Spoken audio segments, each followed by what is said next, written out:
Assalamualaikum warahmatullahi wabarakatuh. Kaum muslimin yang budiman, pada video kali ini marilah kita mengaji dan mempelajari bersama kelanjutan dari kitab Sab'iyat fi Mawa'izil Bariyat, di mana dalam kitab ini membahas tentang 7 kisah dan sejarah penting penuh hikmah yang terjadi di masing-masing 7 hari dalam seminggu. Hari Sabtu bagian kedua, Nabi Shaleh alaihi salam dan untanya.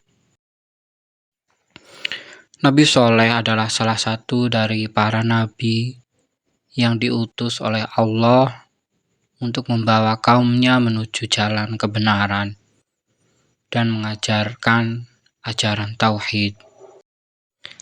Ia diutus kepada kaum Tsamud, sebuah bangsa yang terkenal dengan kemakmuran mereka, namun juga kekerasan hati dalam menolak ajaran para nabi. Nabi Shaleh alaihi salam berdakwah selama puluhan tahun, tetapi hanya sedikit yang mendengarkan dan menerima ajarannya.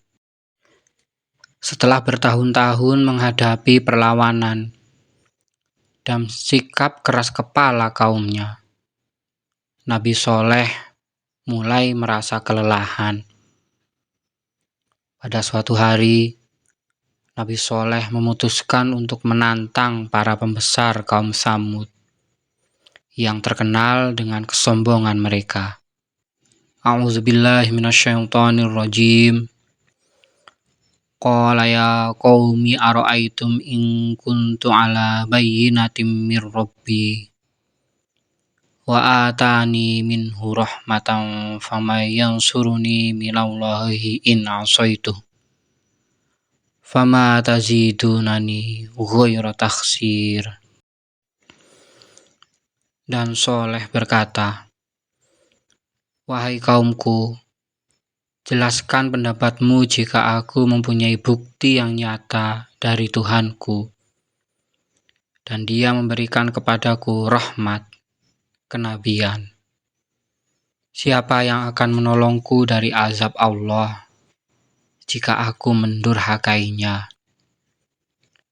Kamu tidak akan pernah menambah apapun untukku selain kerugian."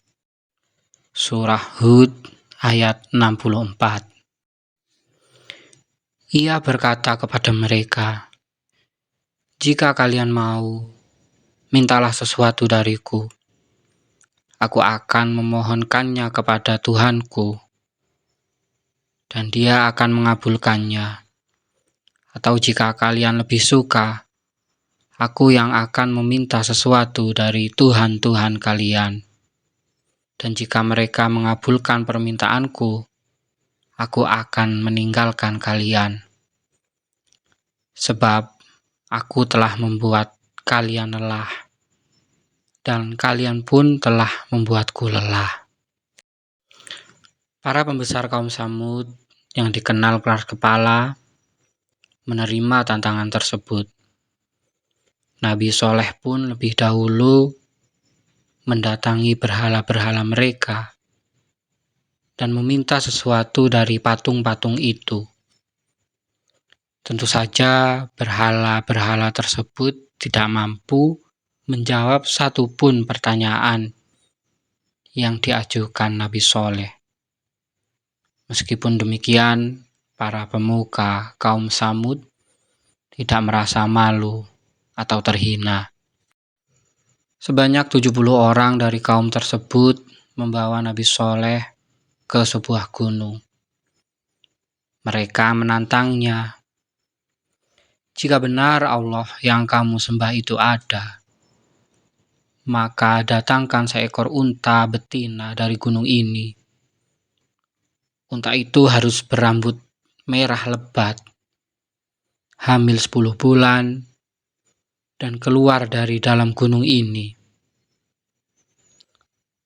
Permintaan ini terkesan mustahil, Namun Nabi Soleh alaihi salam tidak gentar. Beliau dengan tenang menjawab, "Permintaan kalian ini meskipun sulit bagiku, sangatlah mudah bagi Tuhanku." Nabi Soleh pun memohon kepada Allah agar mengabulkan permintaan mereka. Sebagai tanda kebesaran Allah, gunung di hadapan mereka terbelah dengan suara yang menggelegar, dan dari dalamnya keluarlah seekor unta betina yang persis seperti yang diminta oleh kaum Tsamud. Tak hanya itu, unta tersebut bahkan segera melahirkan anaknya, yang merupakan salah satu syarat tambahan yang mereka ajukan. Sebagian dari mereka kagum dan takjub akan mukjizat ini, dan beberapa orang langsung menyatakan keimanan mereka kepada Nabi Soleh alaihi salam. Namun masih ada yang menganggap kejadian luar biasa itu hanyalah sihir. Bagi sebagian besar pemuka kaum Tsamud, keajaiban tersebut tidak cukup untuk mengubah keyakinan mereka. Unta betina yang keluar dari gunung itu kemudian dikenal sebagai unta Allah, dan ia menjadi simbol mukjizat yang besar bagi kaum Tsamud. Nabi Soleh memperingatkan kaumnya agar menjaga unta tersebut dan memberinya air minum dari sungai secara bergantian dengan mereka. A'udzubillahi minasyaitonirrajim. Wa ya qaumi hadhihi naqatullahi lakum ayatan fazaruha ta'kul fi ardillah. Ardillahi wa la tamassuha bisu'in fayakhuzakum azabun qarib. Wahai kaumku, inilah unta betina dari Allah sebagai mukjizat untukmu. Oleh karena itu, biarkanlah dia makan di bumi Allah, dan janganlah kamu memperlakukannya dengan buruk, yang akan menyebabkan kamu segera ditimpa azab. Surah Hud ayat 64. Nabi Soleh alaihi salam berkata, "Unta ini adalah mukjizatku dari Allah. Air sungai adalah rezekinya dan rezeki kalian. Janganlah kalian mengganggunya, karena jika kalian melakukannya, azab akan menimpa kalian." Pesan ini disampaikan berulang kali oleh Nabi Soleh. Namun kaum Tsamud justru mengolok-oloknya. Mereka tidak menghargai peringatan tersebut. Meski unta itu merupakan tanda kebesaran Allah. Pada akhirnya, seorang dari kaum Tsamud yang disebut dalam Al-Quran sebagai orang yang dipanggil oleh kaumnya, datang dan dengan tega menyembelih unta tersebut. Menurut riwayat, Imam Ali bin Abi Thalib radhiyallahu anhu menyebutkan bahwa orang tersebut memotong tangan dan kaki unta betina itu sebelum akhirnya membunuhnya. A'udzubillahi minasyaitonirrajim. Fa'aqaruha faqala tamatta'u fi darikum salasata ayyam. Dzalika wa'dun ghairu makdzub. Mereka lalu menyembelih unta itu. Maka dia, Soleh, berkata, "Bersukarialah kamu semua di rumahmu selama 3 hari. Itu adalah janji yang tidak dapat didustakan." Surah Hud ayat 65. Setelah pembunuhan itu, azab yang dijanjikan Nabi Soleh pun mulai datang. Di hari pertama, yaitu hari Rabu, wajah mereka berubah menjadi merah.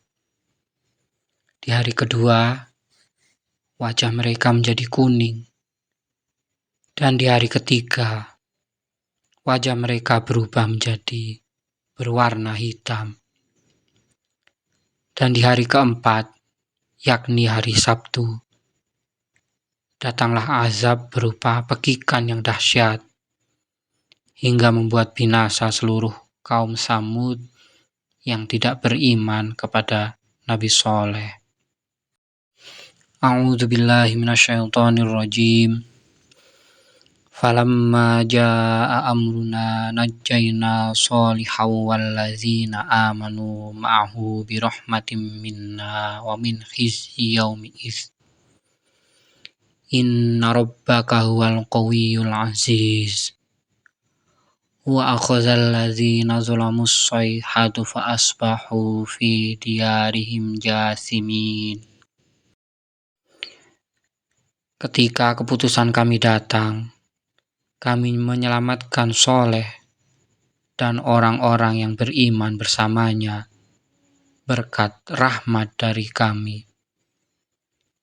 Serta kami menyelamatkannya juga dari kehinaan hari itu.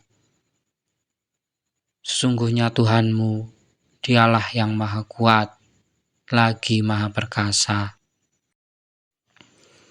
Suara yang menggelegar juga menimpa orang-orang zalim itu, sehingga mereka mati bergelimpangan di rumah-rumah mereka. Surah Hud ayat 66 sampai 67.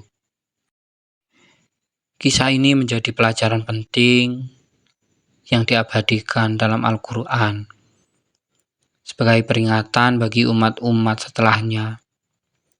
Kekerasan hati dan kedurhakaan kaum Samud terhadap nabi mereka, serta sikap mereka yang menentang kekuasaan Allah, berujung pada kehancuran yang nyata.